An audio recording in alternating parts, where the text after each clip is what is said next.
예, 아유, 많이 기다려서 죄송합니다. 하여튼 오늘부터 말씀드렸던 대로 10번에 걸쳐서 그 구속사 시리즈 5권 그 강의를 공부를 하고자 하는데요. 정확한 제목은 하나님의 영원한 섭리 속에 담긴 영원한 언약의 약속이 되겠는데, 그동안에 우리 수원 그 목회자 구속사 아카데미를 통해서 그 네 권까지 공부를 하셨죠. 그래서 오늘은 그 5번째가 되는 이제 그 영원한 언약의 약속이 되겠습니다.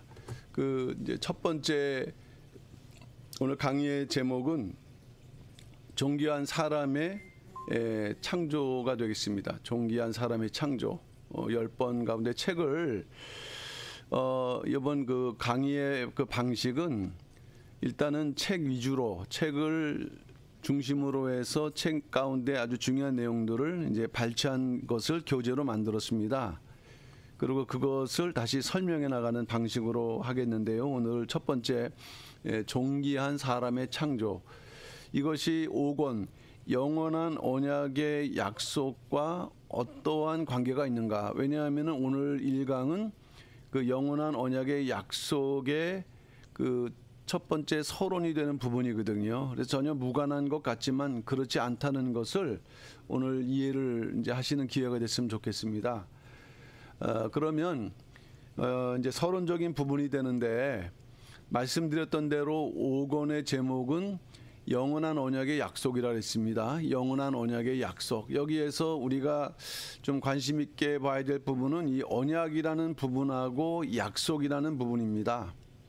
사실 의미상으로는 같지만은 이제 그 성경적으로 볼 때 언약은 하나님의 약속을 이제 표현한 것이고, 그 약속, 하나님의 그 약속이 이제 영원한 언약의 약속이라고 할 때 좀 더 우리들에게 그 이해할 수 있도록 설명하신 면에서 이 제목을 이렇게 지은 것이라고 우리가 볼 수가 있겠습니다. 이번에 그 5권을 통해서 공부하게 되는 그 내용은 현재 그 3권에서 5권까지가 마태복음 1장 그 족보를 지금 공부하고 있습니다. 그 중에서 마태복음 1장 족보는 1기, 2기, 3기로 나뉘어지고 있는데, 그 마태복음 그 족보 3기를 공부하죠. 그 3기 가운데에서 중심되는 내용이 되는 것이 그 바벨론 포로와 포로 귀환 내용이 다뤄지고 있기 때문에 실제로 우리가 성경을 공부하면서 잘 접하지 못했던 그런 부분, 그리고 넘어서 그 포로 귀환 이후에 예수 그리스도의 역사까지, 다시 말하면은 그 사이에 있는 중간사라고 하죠. 일반적으로 우리가 신학적으로 공부할 때 중간사가 여기에 포함되어 있기 때문에 이 5권을 공부한다는 것은 어떻게 보면은 그야말로 구약, 신약에 이르기까지의 모든 성경에 관련된 역사를 공부하는 대단히 중요한 의미를 가진다고 할 수 있겠습니다. 그러면은 오늘 이거 공부하는 내용을 조금 이렇게 전체적으로 좀 설명을 드리고 이제 오늘 공부를 해야 될 텐데요. 일단은 그 마태복음 1장 족보가 3기로 이루어졌다라는 것에 대해서 이렇게 설명을 드릴 수가 있겠습니다. 이렇게 구분해 볼 수가 있겠죠. 1기, 2기, 3기. 우리가 이번에 공부하게 될 부분이 이 부분인데, 마태복음 1장 족보에는 어떻게 구분되어 있는가 할 때 1기는 그 아브라함부터 시작을 합니다. 아브라함부터 BC 2166년에 그 출생을 기점으로 해서 1기와 2기의 분기점은 마태복음 1장 6절을 보게 되면은 다윗이란 인물이 2번 나오는데, 한 번은 왕으로서, 한 번은 그 다윗이라는 그런 이름으로 나오는 좀 특이한 그 부분이 있습니다. 이 마태복음 1장 6절에서. 그래서 이 아브라함의 출생부터 다윗이 왕으로까지, 이것은 다윗의 40년 통치 가운데에서 그 7년 6개월 헤브론 통치와 그다음 예루살렘 통치 33년으로 구분되는데 요 헤브론 통치까지 기간을 말씀하고 있습니다. 원로 목사님 박윤식 목사님께서 저자시죠. 요 기간을 일기로서 이제 1163년간의 기간을 일기로서 해서 요것이 구속사 시리즈 3권에 해당되는 부분이 되겠고요. 그다음에 2기는 이제 요 다윗이 헤브론 통치했던 BC 1003년입니다. 1003년이고 그다음에 2기와 3기 사이가 그 바벨론 포로 이거 할 때하고 이거 한 후를 나누는데 그 당시에 그 바벨론 포로로 끌려간 공식적인 왕은 여호야긴입니다. 여호야긴, 여고냐라고도 하죠. 이 여호야긴이 끌려가게 된 해가 BC 597년입니다. 그러므로 요 BC 1003년부터 597년까지 이 406년에 대한 기간이 2기라고 하는데 요 기간에 대한 기록이 바로 구속사 시리즈 4권에 해당되겠습니다.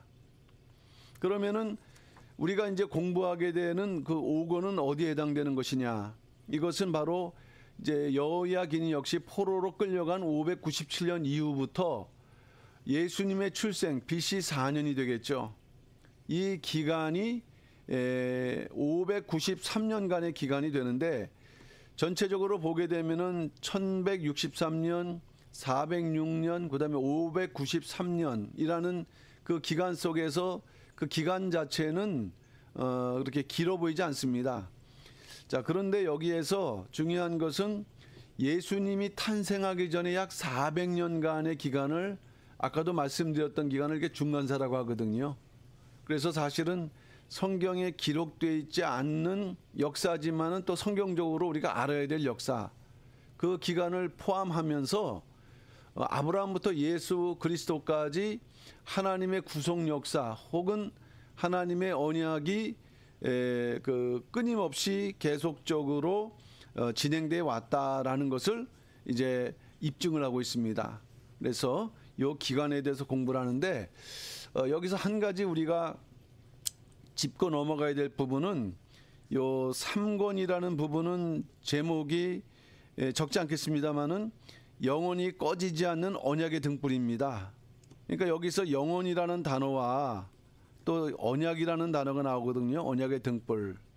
그리고 4권은 영원한 언약 속의 신비롭고 오묘한 섭리. 역시 이것도 영원한 언약이라는 부분이 강조되고 있죠. 이 제목 자체에서. 그리고 5권은 바로 말씀드렸던 대로 영원한 언약의 약속이라고 했습니다. 약속. 여기도 역시 영원과 언약이 포함되어 있거든요. 그러니까 실제로 우리가 이 그 성경을 이해하고 또 이제 성경을 이해한 방법으로 이제 구속사 시리즈를 공부한다고 할 때 기본적으로 이 영원한 언약이라는 주제가 어떤 것인지를 우리가 이해를 해야 된다는 거. 그리고 이제 요 3기에서는 그것을 강조를 하고 있다는 것입니다. 그래서 이런 부분을 공부하겠다. 그리고 이제 그 5권으로 우리가 들어가다 보게 되면은 이제 서론을 오늘 공부를 하게 되는데요. 서론을 공부하게 되면은 서론을 원로 목사님께서는 박윤식 목사님께서는 인간의 창조와 이 타락이라는 부분, 거기다가 이제 족보 3기를 기록을 하는 것이 이제 실제 구성입니다. 자, 그러면 왜 서론적인 부분이 인간의 창조와 타락인가라는 것을 이제 말씀하고 있는 것인데, 그것은 구속사의 출발 이유를 설명하고 있는 거예요. 구속사가 어떻게 시작되어 있는가. 자, 우리 이제 목사님들께서 앞으로 계속적으로 구속사를 잘 접하시고 많은 도움을 받으시길 바라는데, 이 구속사를 이해하는 데 가장 중요한 3개의 키워드가 있습니다. 3개의 키워드. 그건 뭐냐 하면은 첫째로가 구속사입니다. 구속사. 구속사는 이 구속이라는 단어와 역사, 히스토리죠. 역사가 그 이제 하나로 조합된 그 단어죠. 다시 말하면은 역사를 예수 그리스도의 구속 관점에서 이해하는 그 하나의 역사적 관점입니다. 이건 신학적 관점인 거죠. 또 하나의 단어는 언약입니다. 지금 강조했던 대로 언약. 자, 이 언약은 왜 중요하냐? 이 구속사가 통이라고 한다면요, 시대마다 하나님께서 언약을 맺으셨는데, 바로 이 언약은 구속사를 그 이어가는 고리라고 할 수 있겠어요. 이어가는 고리. 이 고리가 끊어지면 구속사가 끊기는 거죠. 그러니까 결국 구속사를 이해하기 위해서 가장 정확하게 이해될 그러한 그 주제가 바로 이 언약이라는 주제입니다. 언약. 자, 그런데 거기에 비해서 또 하나의 중요한 키워드가 나오는데, 그게 바로 족보입니다. 족보. 자, 그러면 이 족보는 이 관계 속에서 어떻게 이어지고 있는가? 구속사를 관통하는 혹은 구속사를 이어주는 고리가 바로 언약이라고 할 때, 언약은 누구에 대한 약속이냐? 바로 예수 그리스도요. 창세기 3장 15절부터 시작되는 여자의 후손으로 이 땅에 예수 그리스도가 오실 것이라는 그러한 약속이죠.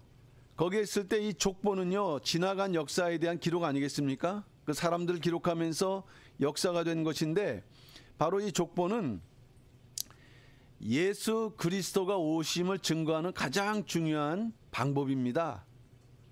성경은 이 족보를 알지 못하면은 절대로 이해할 수가 없다는 것입니다. 이것이 바로 원로 목사님께서 구속사 시리즈를 집필하시고 강조하시는 그러한 부분이 되겠습니다. 그러면 일단 다시 원점으로 돌아가서 제가 그 구속사 시리즈를 좀 설명을 드렸는데요. 일단은 구속사 시리즈 창세기 족보, 성경엔 중요한 4개의 족보가 나오는데 창세기 족보가 있죠. 그 다음에 마태복음 족보 1장 족보죠. 누가복음 3장 족보가 있죠. 그 다음에 구약의 역대상 1장에서 6장의 족보가 있죠.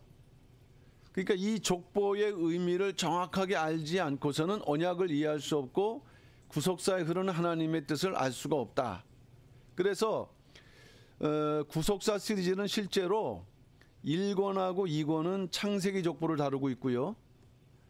그 다음에 3권에서 5권은 마태복음 1장 족보와 누가복음 3장 족보를 다루고 있고요. 그 다음에 이제 6권은 우리가 다음에 공부할 계획이 있는 이제 권수죠. 그거는 역대기 1장에서 역대상 1장에서 9장까지의 족보가 담겨져 있는 것이에요. 그러니까 1권에서 6권까지를 공부하신다는 것은 1권에서 6권까지를 공부하신다는 것은 바로 구속사를 이해하는 것이고 또 그 구속사를 관통하는 언약을 또 이해하는 그러한 방법이면서도 실제로 그것의 가장 핵심되는 방법이 되는 족보를 공부하는 것이다. 그래서 저희가 이제 그 6권까지 가운데에서 5권째를 지금 이제 공부를 하고 있는데요. 하여튼 그런 맥락에서 앞으로 계속 이 구속사를 말씀을 드리겠다 하는 것입니다. 이 서론이 조금 길었지만은 앞으로 어떤 의미로 우리가 이 구속사를 공부를 해야 되는지를 좀 설명드렸고요. 일단 오늘의 그 5권의 그 서론은 그 창조에 대해서 강조를 하고 있다.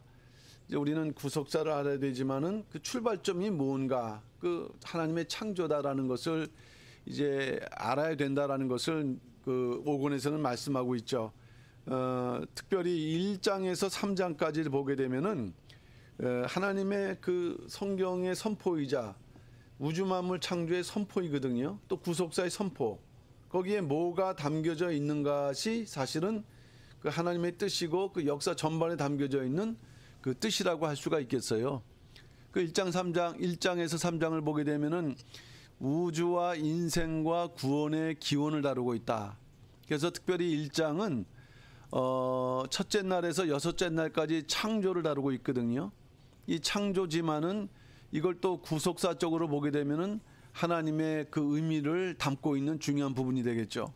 어쨌든 우주와 천지 만물의 창조를 1장에서는 기록하고 있고 2장에서는 그 중에서 이 우주 만물의 중심되는 아담 혹은 사람을 흙으로 창조한 기록을 두고 있습니다.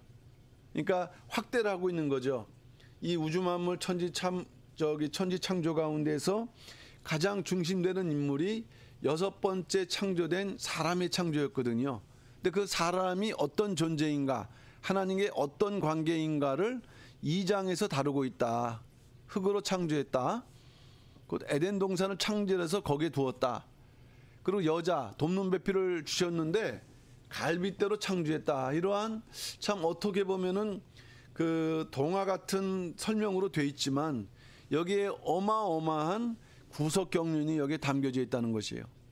그러니까 이런 부분들이 다 연결돼 있고 우리는 여기서부터 하나님의 언약을 발견해야만 된다는 것입니다.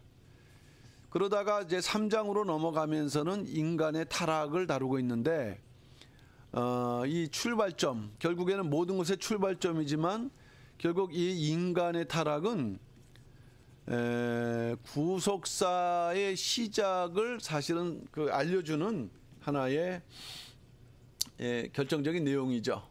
자, 그래서 그러나 창세기 초반부에 있는 이와 같은 말씀들은 실제 있었던 역사적 사실입니다. 그리고 이제 우리가 구속사 5권을 공부할 때 이 5권 더불어서 그동안 공부했던 모든 구속 역사의 그 근거와 뿌리를 먼저 이제 증거를 하기 위해서 이번 5권에서는 하나님의 창조를 서론적으로 다루고 있다 하는 것을 말씀을 드리겠습니다.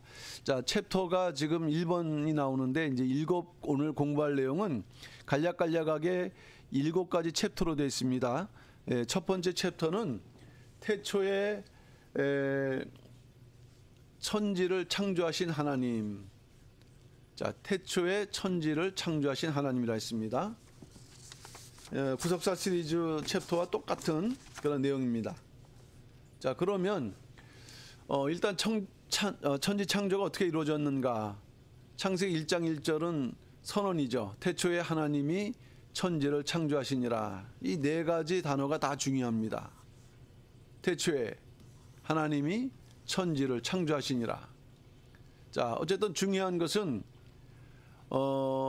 이 의미는 우리가 살고 있는 세상, 역사, 지나간 과거에 이르기까지 모든 역사, 그리고 현재의 삶, 그것의 근원이 여기에 담겨져 있다는 것을 선포하고 있는 것입니다.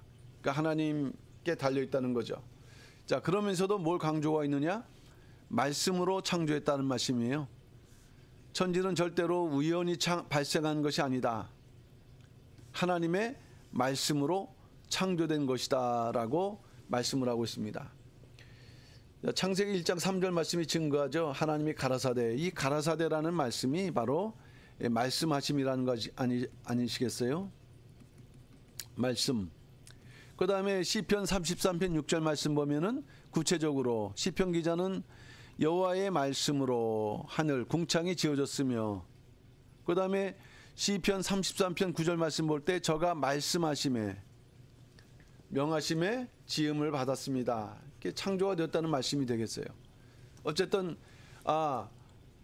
하나님께서 천지를 창조하셨고 말씀으로 창조하셨구나라는 것을 강조하고 있다는 거. 그 하나님 입에서 나오는 그 말씀으로 천지 창조를 하셨다는 것은 오늘날에도 이 말씀이 역사한다고 할 때 인간은 그 하나님의 말씀을 절대적으로 믿는 믿음을 가져야 된다는 것이 되겠습니다. 자, 두 번째는 모든 우주 만물을 창조하신 하나님의 그 존재를 삼위일체 하나님으로 설명하고 있다는 거예요. 말씀으로 창조하신 하나님은 실제적으로 삼위일체 하나님으로 존재하신다. 그 창세기 1장 1절 여기에 태초에 이 하나님은 바로 히브리어로는 엘로힘이라고 그랬어요. 근데 여기서도 복수명사라고 했습니다. 엘로힘. 요거는 우리가 그 히브리어를 이렇게 좀 써서 보게 되면은요, 엘로힘. 그러니까 요것이 요드하고 이 mem이라는 그 자음이 들어가기 전까지 요게 이제 하나님을 부르는 단수명사거든요.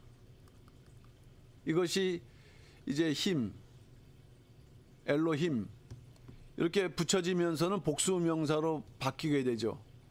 그런데 동사, 다시 말하면은 창조는 단수동사로 되어 있다는 거예요. 이것은 무엇을 말씀하고 있느냐? 하나님은 삼위일체를 표현하는 그러한 명칭, 그 호칭이라는 것입니다. 그러면서도 단수동사라는 것은 그 삼위일체 하나님께서 공동으로 이루신 역사다. 이것을 우리는 이 단어를 통해서 발견할 수가 있죠. 하나님이 그 복수명사를 썼다고 해서 여러분이 아닙니다. 하나님은 한 분이시다. 그 한 분이 이제 위가 다른 거죠. 성부, 성자, 성령. 그러니까 한 분이지만 성부, 성자, 성령으로 존재하시는 그 신비로운 하나님의 그 공동사역이 바로 창조사역이다라는 것을 설명을 하고 있습니다. 어떠한 역할을 하셨는가? 성부 하나님은 창시자. 고린도전서 8장 6절 보게 되면은 그러나 우리에게는 한 하나님 곧 아버지가 계시니 만물이 그에게서 났고. 근데 성경을 보게 되면 실제로 천지 창조는 성자 하나님의 역할이었습니다. 수행자. 그래서 요한복음 1장 3절 말씀 보게 되면은 만물이 그로 말미암아 지은 바 되었으며. 그리고 이제 성령 하나님께서는 어떤 역할을 하셨는가 하면은 완성자. 완성하셨다. 그러니까 창세기 1장 2절 말씀 보면은 하나님의 신이 수면에 운행하시니라. 마치 그 암탉이 말이에요. 암탉이 이렇게 그 달걀을 품고 있는 마냥 성령께서 창조하신 그러한 창조물들을 이 성부 하나님께서 성령 하나님께서 수면에 운행하시면서 완성시키는 이제 그러한 모양으로 이 창조가 이루어졌다라는 것을 선포하고 있습니다. 자, 이것이 이제 첫 번째 그 태초 하나님이 천지를 창조하신 그 사역을 설명하면서 이 구속사의 근원이 그 말씀이신 또 삼일신 하나님의 창조 역사다라는 것을 이제 증거했고요. 두 번째는 사람의 창조에 대해서 강조하고 있다. 사람의 창조, 이것이 바로 모든 창조의 중심이 된다는 말씀이 되겠습니다. 이제 두 번째는 사람의 창조를 강조하는데, 사람은 만물의 영장이라고 했습니다. 만물의 영장. 요 구속사 시리즈에 기록된 내용을 좀 발췌했는데, 영장, 만물의 영장이라고 할 때는 만물 중에서 가장 뛰어난 존재라는 의미죠. 그러면은 왜 하나님께서 사람을 만물 중에서 가장 뛰어난 존재로 세우셨는가 할 때, 피조물이지만은 이 피조물은 하나님의 창조의 뜻을 성취해야 할 책임과 의무를 가진 존재로서 하나님께서는 사람을 이제 만물 가운데 뛰어나게 창조하셨다. 그러니까 사람은 하나님의 그 계획, 사실은 성부, 성자, 성령 하나님, 삼위 하나님의 그 의논, 또 하나님의 역사, 그 가운데에서 사람을 창조함으로 사람이 이 창조물을 통해서 하나님의 뜻을 이뤄나가는 이제 그러한 존재로 이제 세우셨는데, 이 창세기 1장, 2장을 보시게 되면은 이 사람의 창조가 강조되고 있다는 거예요. 사람의 창조가 강조되고 있다. 일단 1장에서 보게 되면은 1장은 뭡니까? 첫째 날에서 여섯째 날까지의 창조를 기록하고 있거든요. 그 사람은 그 중에서 6일 날인데 짐승과 사람으로 창조됐습니다. 사람만 창조된 게 아니에요. 짐승과 사람. 그러시고 다른 날에 비해서 이제 심히 좋았더라. 창조하신 후에 심히 좋았더라. 예. 하나님의 뜻이 완벽히 이루어지는 그러니까 그 가장 그 귀중한 존재라는 것을 이 1장에서 설명을 하고 있는데 이제 2장에서는 다른 각도에서 사람을 설명하고 있죠. 아까도 제가 서론적으로 말씀드렸습니다마는 이제 흙으로 창조됐다라는 이런 표현이라든가 그 사람이 그 이제 뭐 돕는 배필을 하나님께서 또 주셨다라든가 이런 좀 다른 각도에서 사람의 창조를 설명하고 있거든요. 그것은 뭐냐 하면은 이 사람이 언약의 대상이 되는 존재라는 것을 설명하고 있다는 거예요. 그러니까 어떤 분은 1장에서 이렇게 설명했는데 왜 2장에서는 좀 설명이 다르냐, 순서나 이런 부분들이 또 다르게 느껴질 수 있거든요. 그것은 이와 같이 강조점이 다르기 때문인 거예요. 2장에서는 하나님께서 이 사람을 언약적인 대상으로서 이제 생각하신다라는 것을 이제 보여주고 있는 것이죠. 그래서 그 사람의 창조가 중요하다는 것을 이제 가장 마지막에 창조한 것은 첫째 날에서 여섯째 날에 모든 창조가 이루어질 때 마지막 때 창조했다는 것을 설명한 것이고요. 그 다음에 또 하나 우리가 중요성을 발견할 수 있는 것은 사람의 창조, 이제 바라 아닙니까? 하나님의 창조, 무에서 유로 이제 창조되는 그 표현을 쓸 때는 바라, 오직 하나님께만 사용될 수 있는 창조에 대한 표현인데 이것이 창세기 1장 27절에 3번이 기록되어 있어요. 우리 개역 한글 성경을 보게 되면은 사실은 2번만 기록되어 있는데 자 보시면요. 창세기 1장 27절 하나님이 자기 형상 곧 자기의 형상대로 사람을 창조하시되 남자와 여자를 창조하시고 여기에서 우리 개역 한글은 창조 이렇게 2번이 기록되어 있어요. 그러나 히브리 원어 성경을 보게 되면은 어떻게 되어 있냐? 하나님이 창조하시되 자기 형상 곧 하나님 형상대로 사람을 창조하시되 남자와 여자를 창조하시고 3번 기록되어 있다는 거예요. 그러면 지금까지 우리가 공부한 내용 가운데에서 3번의 의미를 생각해 보게 되면은 요 3번은 일단 성부, 성자, 성령, 3은요 완전수거든요. 그러니까 이 사람 창조에 향하신 하나님의 어떤 그 뜻의 완전한 의미가 요 횟수를 통해서도 나타나고 있다는 것을 우리가 아셔야 되겠고 어쨌든 이것은 사람의 창조가 중요하다라는 것을 표현해주는 내용이 되겠습니다. 자, 3번째 이제 챕터로 넘어가서 근데 그 사람을 어떻게 창조하셨느냐 할 때 아가페 사랑으로 우리가 아가페 사랑하면은 이 땅을 이 세상을 사랑하신 하나님의 사랑을 표현할 때 아가페 사랑을 표현하거든요. 자, 그런데 이미 창조할 때부터 아가페 사랑이 표현되어 있다. 자, 일단 우리가 잘 아시는 이 세상을 사랑하신 사랑에 대한 그 구절은 요한복음 3장 16절 말씀이죠. 하나님이 이 세상을 이처럼 사랑하사, 이 아가페 사랑입니다. 자, 세상 오늘날 창조하신 모든 종류의 인종들 하나님의 다 창조물이죠. 그런데 그 세상을 창조하고 또 섭리하실 때 그들에 대한 하나님의 그 반응은 사랑이다. 그것은 무조건적이며 자기 희생적이며 무한하시다. 자, 그런 사랑이 우리는 구원하실 때만 적용된 줄 알았는데 창조에 이것이 연결되어 있다. 이 아가페 사랑의 기초에서 사람을 창조하셨는데 어떻게 나타나냐면은 사람을 창조하실 때 누구의 형상으로?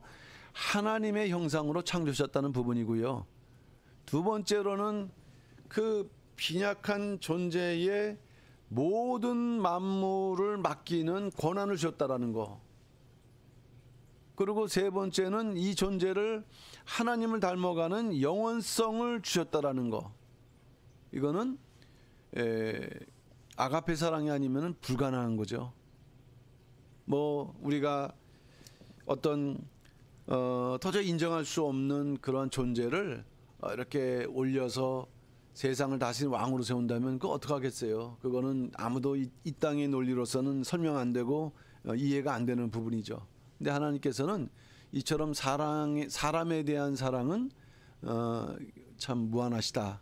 그것을 아가페 사랑으로 이제 표현하셨고, 그것이 훗날 그 예수님께서 십자가에서 이제 달려 돌아가실 때 구원하셨죠. 아가페 사랑의 이치에서 십자가 대속 우리의 죄를 이제 사하셨는데 이건 완전한 용서다. 그래서 이걸 정리해 보게 되면은 하나님의 아가페 사랑으로 창조가 됐습니다. 또 용서함을 받은 그 하나님이 그 창조될 뿐만 아니라 예수 그리스도의 십자가 대속으로 우리가 용서함을 받았습니다. 용서함. 그럼 용서함을 받았다고 한다면은 이 하나님의 자녀들은 역시 그 마음을, 그 사랑을 마음속 깊이 품고 실천하는 삶을 살아야 된다 하는 것을 이제 말씀할 수 있겠고요. 자, 네 번째 챕터가 되겠습니다. 구체적으로 사람을 창조하시되 어떻게 창조했느냐? 하나님의 형상과 하나님의 모양대로. 우리 지금 이 작은 소제목 가운데에는 이 과가 들어가 있어요. 예, 과가 들어가 있는데 실제로 이 그 성경 본문에는 이제 반복적으로 하나님의 형상대로, 하나님의 모양대로, 그러니까 반복적으로 무슨 말이냐면은 이 의미가 동등하다. 자, 설명되어 있습니다. 원문에 형상과 모양이라는 단어 사이에는 접속사가 없어요. 그리고라는 접속사가 없었죠.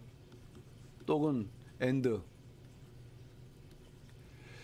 두 단어는 동일한 내용을 이제 갖고 있는데, 아까 제가 이제 설명드렸던 것처럼 1장에 대한 설명과 2장에 대한 그 창조에 대한 설명이 같은 내용을 설명하면서도 접근이 다르다고 했습니다. 마찬가지로 형상에 대한 강조점과 모양에 대한 강조점이 다르다는 거예요. 실체와는 동일한 것이 아니라 유사한 존재지만은 이제 하나님을 대표하는 존재로 창조된 것을 설명하는데, 그러면 첫째로 형상이 강조하는 의미는 뭐냐? 형상은 히브리어로 첼렘이라고 하는데, 첼렘, 어떤 실체의 모방 또는 표상이라는 의미로서 궁극적인 의미는 이 형상이라는 존재는 하나님을 대표한다. 하나님의 대리자다. 그 정도로 존귀한 존재다라는 것을 표현하고 있다는 것입니다. 그러니까 다른 피조물하고는 차별이 된다. 다른 피조물에 비해서 특권과 존귀성을 갖는다.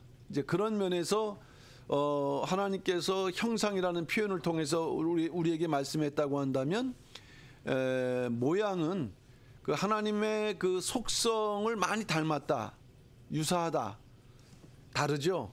그러니까 닮았다는 거예요. 어떤 면에서 닮았느냐? 도덕적인 형상으로서 닮았고, 이성적이며 지능적인 형상이며, 그 다음에 영적인 형상. 그러니까 다시 말하면 인간은 육체를 갖고 있지만 육체만 있는 게 아닙니다. 영성이 있다는 거예요.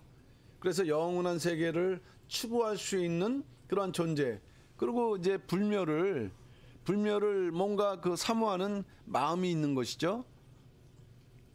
그 다음에 사람의 몸에도 하나님의 형상이 이렇게 반영되어 있다.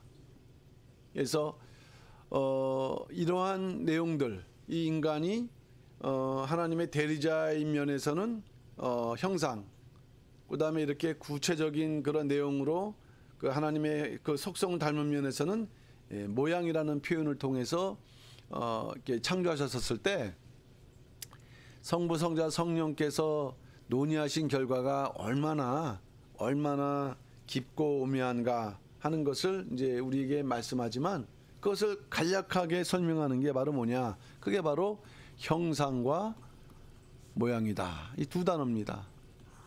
이게 다른 피조물하고는 차별되는 내용입니다. 그래서 결국 하나님의 형상과 모양으로 창조된 존재는 결국 하나님께서 가장 기뻐하시는 존귀한 존재라는 거예요. 그러니까 우리가 자녀를 낳을 때 그 자녀들이 그냥 자녀 자체만으로도 너무 기쁘지만요, 어느 순간 자기가 느끼는 자기와 뭔가 그 유사한 부분이 있다라는 것을 이렇게 발견할 때는 그 엄청 그 기쁜 거죠. 이사야서 62장 4절 오직 너를 헵시바라 하며, 이 헵시바의 뜻은 하나 나의 기쁨이 그에게 있다. 다시 말하면은 기쁨이 머물러 있는 존재라고 할 때 이 최초 범죄하기 이전에 그 사람은 하나님의 헵시바와 같은 존재였다는 말씀이 되겠습니다. 자, 이제 5번째 챕터가 되겠는데 생명이 있는 산 사람이라 했습니다. 자, 이거는 지금까지 설명드렸던 부분을 좀 더 다른 각도에서 이제 설명하고 있는데, 아담은 생명이 있는 산 사람이었다. 그 하나님의 관심이 크게 집중되어 있다고 할 때 일단 흙으로 지음받았다고 했습니다. 흙은 아파르라고 했습니다. 고운 흙이란 말이에요. 고운 흙. 이 짐승과는 달리 사람은 고운 흙으로 지으셨다는 거예요. 고운 흙으로. 고운 흙은요, 구하기가 어렵죠. 혹은 이 고운 흙을 이제 만들기 위해서는 어떤 이러한 채를 쳐야 되거든요. 이런 채를 통해서 그 아주 그 고운 흙을 이제 만들어내야 되는 것이죠. 그러니까 이처럼 같은 흙으로 지은 줄 알았지만은 그 하나님께서는 사람에 대해서는 이 종기성을 인정하시면서 이렇게 고운 흙으로 지으셨다라는 거. 거기에 이제 생기를 불어넣으셨다 그랬습니다. 생기, 뉴시마트 하임, 생명들의 호흡, 기운. 그러나 일반 기운이 아닙니다. 하나님의 생기, 하나님의 호흡.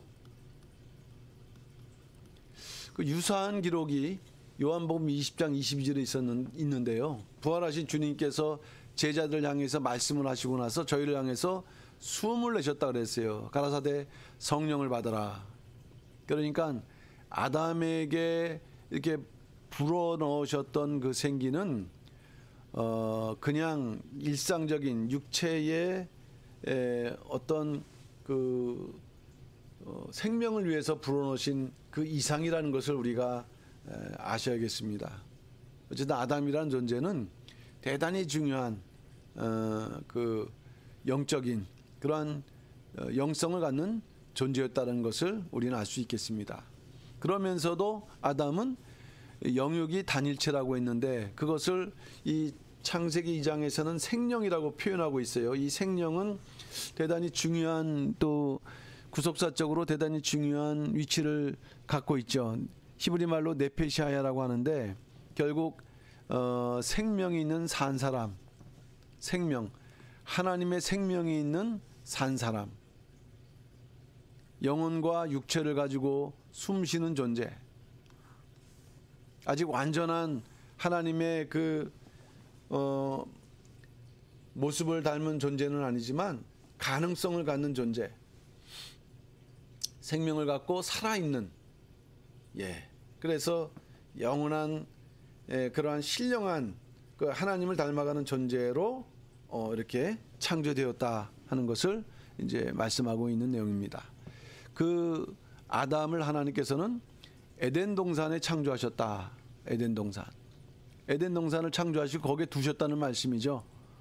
에덴 동산은 이 사람을 두신 장소로 표현되고 있는데 그 많은 관심과 정성을 기울였는데 이거는 역사적으로 실제했던 장소라는 걸 아셔야 돼요. 절대로 이것이 하나의 상징적인 존재라 보시면 안 되겠고요. 역사적으로 실제했던, 그래서 거기에 하나님의 그 생명 또는 하나님의 그 언약이 머물러 있는 장소, 이것을 창세기에서는 간 에덴이라고 표현하고 있거든요. 간, 울타리, 다른 지역과는 구별되는 오직 하나님의 특별한 보호와 관심의 손길이 미쳤던 그 기쁨이에요. 에덴, 기쁨, 즐거움. 아직 죄와 그 범죄하지 않는 상태에서 이렇게 하나님은 특별한 존재로 창조를 하셨고 또 그 특별한 존재로 지음받은 사람은 그 삶 자체, 생각, 모든 말이나 행동 이런 것들이 뭐 즐겁습니다. 복된 삶을 누리는 그런 장소가 에덴 동산이라는 거예요. 에덴 동산. 이것 또한 그 아담이 얼마나 귀한 존재다 하는 것을 우리에게 이제 보여주는 내용이 되겠습니다. 자, 마지막 어느덧 이제 마지막 내용이 되겠는데요. 마지막 7번째 챕터, 존귀한 아담의 돕는 배필, 존귀한 여자의 창조. 이 2장을 보게 되면은 돕는 배필에 대한 그런 기록이 나오고 있거든요. 돕는 배필. 이 존재는 존귀한 여자이고 이 존재가 갖는 의미는 무엇인가 하는 것을 알아야겠습니다. 자, 여자를 창조하신 과정을 우리가 정리를 해보게 되면은 첫째로 남자를 창조하셨죠. 그 다음에 두 번째로 에덴 동산을 창설하셨죠. 세 번째로 행위 언약을 체결하셨죠. 그러니까 창세기 2장 17절 그 에덴 동산을 지키고 선악을 알게 하는 나무의 실과를 먹지 말게 하는 그 자체가 이게 바로 이제 언약, 행위 언약인데 언약이 체결되는 거예요. 그냥 인간은 언약적 존재라는 거죠. 그리고 이 언약이라는 게 그 구속사를 관통하는 주제죠. 그러니까 우리가 신앙생활하면서 이 언약이라는 의미를 정확하게 이해를 못하면 기독교의 본질을 정확하게 이해한다고 할 수가 없습니다. 그리고 네 번째로 여자를 창조하신 거죠. 여자. 그러면 이런 과정을 통해서 여자를 창조하셨고 여자를 특별히 표현하기는 돕는 배필. 돕는 배필이란 말은 그 히브리적 원어의 의미에서 생각을 해보게 되면은 첫째로 눈앞에 있어야 되고요.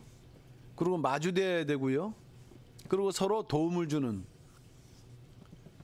그러니까 결혼을 했는데 남편 입장에서 이런 존재가 있다면 그건 참 그 행복한 일이죠.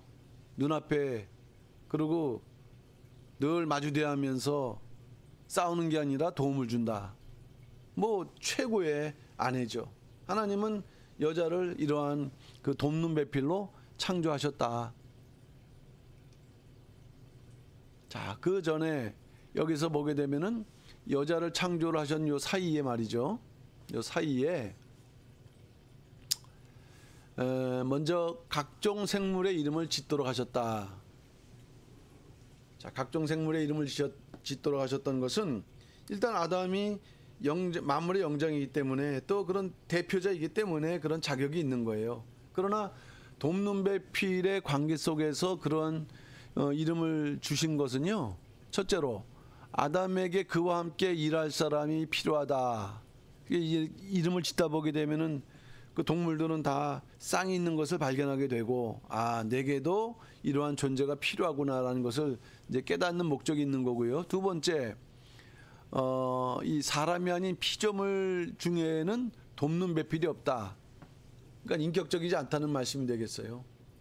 그러니까 진짜 그 같은 동등한 위치에서 도울 수 있는 것은 오직 이 사람에게만 해당되는구나라는 그 일깨움을 가지면서 뭔가 이제 아담으로 하여금 그 아담에게 맡겨진 그 구속 사역을 감당할 수 있도록 먼저 이 돕는 배필을 일깨우신 것이죠. 여기 보게 되면은 배필이라고 할 때 오늘날에도 뭐 결혼하는 이제 그 신랑 신부 각자 배필이라고 하는데 이성이 있어야 되고 동일한 양심을 가져야 되고 또 영을 가져야 되고 동역자입니다. 우리가 그 아담과 하와의 관계를 보면 단순하게 육적 부부만이 아닙니다. 그 육적 부부 한 가정이 끝난 게 아니라 그 가정이 깨어짐으로 이 땅에 죄가 들어왔거든요. 그게 뭔가 영적인 큰 책임이 아담과 하와에게 있었던 거예요. 그 두 분이 부부의 관계로서 그 뜻을 이뤄가는 면에서는 동역자죠. 그러니까 이 동역자로서 진정한 이해와 교제를 나눌 수 있는 대상으로서 하나님께서는 돕는 배필을 이렇게 마련하셨다. 여기서 하나 우리가 알고 넘어가야 될, 짚고 넘어가야 될 부분은 남자는 흙으로 만드셨는데 여자를 남자의 갈빗대로 창조하셨다. 자, 남자의 갈빗대라 했습니다. 어떤 뭐 동물의 갈빗대가 아니라 남자의 갈빗대.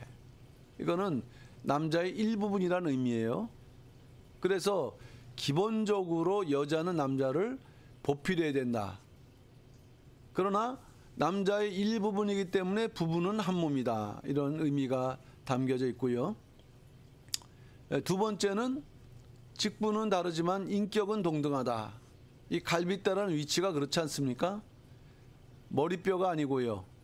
또는 발뼈가 아니고 가슴, 심장을 보호하는 가슴뼈. 그러니까 동등한 위치에 있다는 것을 말씀해주고 있는 것이고요. 그 다음에 남자는 여자를 자기 몸처럼 보호하라. 갈빗대는 가장 중요한 심장을 보호하는 것처럼, 예, 그러니까 자기 몸처럼 보호해야 될 존재다. 우리가 사실 그렇게 이게 어떤 영적 의미를 떠나서도 사실 이 일상 생활에서도 우리가 적용해야 될 부분인데 우리가 그렇게 사실 살지 못하거든요. 분명한 것은 그렇게 살아야 되면서도 또 여기에 담겨져 있는 구속사적인 의미를 알아야 된다는 것입니다. 하나님께서 하와처럼 존귀한 여자를 아담에게 돕는 배필로 주신 것, 그것은 남자의 존귀성을 더하게 하시는 아가페 사랑. 예. 하여튼 모든 게 하나님의 그 사랑에 기인하고 또 하나님의 창조에 기인한 그러한 결과이다. 이제 결론적으로 이제 들어가고 말씀을 마치겠는데요. 이제 결론, 오늘까지 그 내용한 것을 이제 종합을 해보게 되면은 일단은요, 하나님께서 창조하신 사람은 너무나도 존귀한 존재구나라는 거, 너무나 존귀한 존재구나. 하나님의 형상과 모양대로 창조하셨다는 부분에서 그렇고요. 그다음 두 번째, 요거는 창세기 2장에 해당되는 부분이라 말씀드렸습니다. 사람만이 언약을 체결한다는 것은 하나님과 동등한 존재로 대우하신다는 의미거든요. 언약적 관계로서. 그리고 하나님께서는 생명, 네페시아야, 하나님의 영을 주셨고, 그리고 기쁨의 동산, 에덴 동산에서 마음껏 그 기쁨, 즐거움을 누릴 수 있도록 하셨고, 그리고 혼자가 아니라 외롭지 않게 특별히 그 존중의 대상으로서 갈빗대로 여자를 만들어 갖고 돕는 배필을 만들으셨다. 이게 얼마나 그 사람 창조에 대한 하나님의 관심과 뜻이 얼마나 큰 것입니까? 예, 이것이 바로 성경이 창세기에서 등장하고 있는, 기록을 하고 있는 바로 이것이 인간 창조의 실체의 내용이에요. 자, 그런데 이제 이게 그 역전되는 거죠. 그러나 예, 오늘 여기서 끝이지만, 그러나 이 사람이 범죄했다. 이 범죄했다는 것은 언약적인 관계와 연결되어 있거든요. 언약을 깨트린 거죠. 비참하게 타락함으로, 자, 존귀성이 깨질 뿐만 아니라 이 땅에 구속사가 시작되었다라는 것을 말씀하고 있는 거예요. 제가 서론적으로 말씀드렸지만은 원로 목사님이 구속사 시리즈 5권을 이제 집필하시면서 이 그 5권의 서론에 인간 창조를 이렇게 자세하게 설명하는 이유는 이러한 하나님의 은혜와 사랑과 축복임에도 불구하고 인간의 타락으로 인해서 구속사가 시작되었다. 이 구속사의 그 어떤 원인, 출발점을 갖다 이제 설명한 거죠. 예, 그리고 우리는 이후로 이 구속사가 그 이스라엘 역사를 통해서 어떻게 전개됐고, 특별히 언약이라는 관계를 통해서 어떻게 전개됐고, 그다음에 예수 그리스도, 언약의 중심되는 예수 그리스도가 이 땅에 오실 때 일단 족보를 통해서 그것이 어떻게 예언되어 있고 이제 하는 것을 공부를 하시다 보면은 이 구속사는 창조뿐만 아니라 구속을 넘어서 종말까지 이어지는 것이거든요.